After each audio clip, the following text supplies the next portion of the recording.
In an unprecedented event in British politics, Labour leader Keir Starmer stunned the nation with a live announcement, declaring his intention to resign amid allegations of an affair with Deputy Leader Angela Rayner.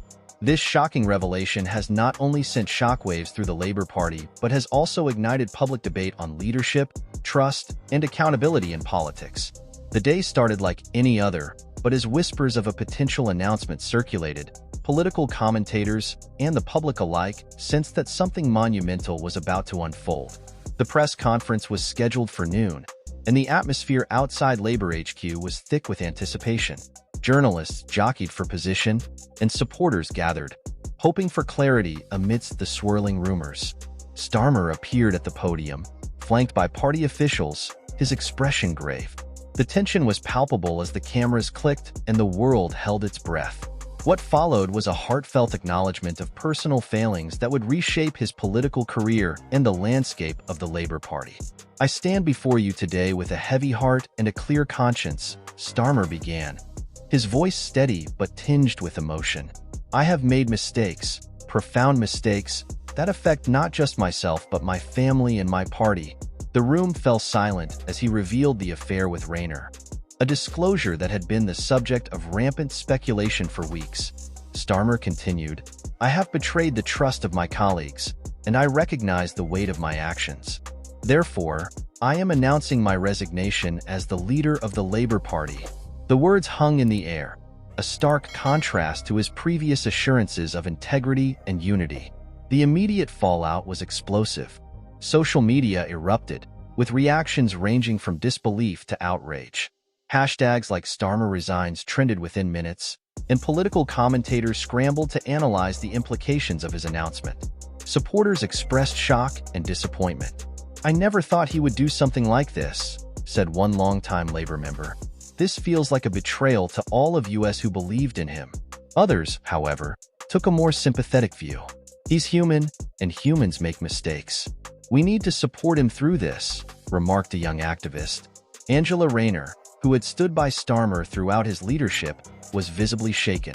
When it was her turn to speak, she addressed the media with tears in her eyes. "I want to express my deep regret for the pain this has caused," she said, her voice trembling.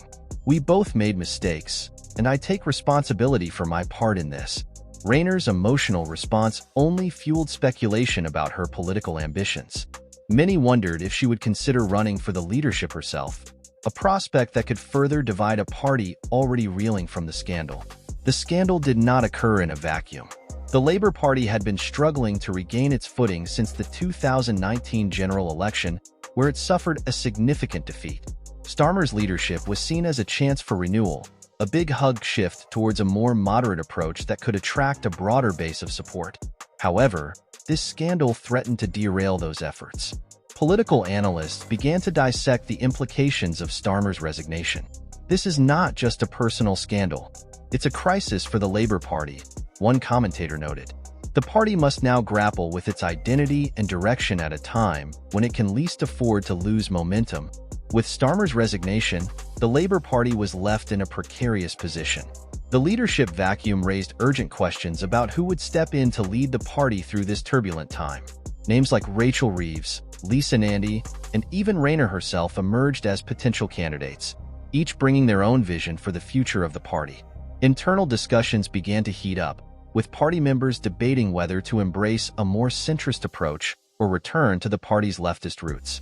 The decision would have lasting implications for Labour's electoral strategy and its ability to connect with voters disillusioned by the current political climate. As the scandal unfolded, it sparked a broader national conversation about leadership and personal accountability. Citizens from all walks of life weighed in, with many calling for greater transparency from their leaders. "We expect our politicians to be role models," said one voter. "When they fail, it undermines our trust in the system." The public's appetite for discussion on moral integrity in politics grew, with debates emerging about the expectations placed on political leaders. Should they be held to a higher standard? How do personal choices impact professional responsibilities? These questions resonated across media platforms and public forums. The events surrounding Starmer's resignation were not unprecedented in the annals of British politics. Historical scandals, from the expenses scandal to the controversies surrounding former Prime Minister Boris Johnson, highlighted the challenges leaders face in maintaining public trust. Starmer's situation served as a reminder of the fine line politicians walk between personal lives and public duties. The scrutiny faced by public figures has intensified in the age of social media, where every misstep can be amplified and dissected in real time. As the Labour Party prepared for a leadership election, the road ahead seemed fraught with challenges. The party had to work diligently to regain the public's trust while addressing the internal divisions that had surfaced in the wake of Starmer's announcement. The leadership election process was expected to be closely watched, with party members and the general public eager to see who would emerge from this crisis. The consequences of Starmer's resignation would shape Labour's identity for years to come. Speculation regarding Starmer's future abounded. While some believed he might retreat from public life altogether, others thought he could leverage his legal background and experience in public service to continue contributing to political discourse in a different capacity. In private conversations, Starmer expressed his desire to focus on his family and personal growth. "I need time to reflect and heal," he told close friends. His journey from a respected leader to a controversial figure would undoubtedly color his legacy. Thanks for watching, guys. Share your thoughts in the comments section below, and please do not forget to hit the subscribe button and turn on notification bells.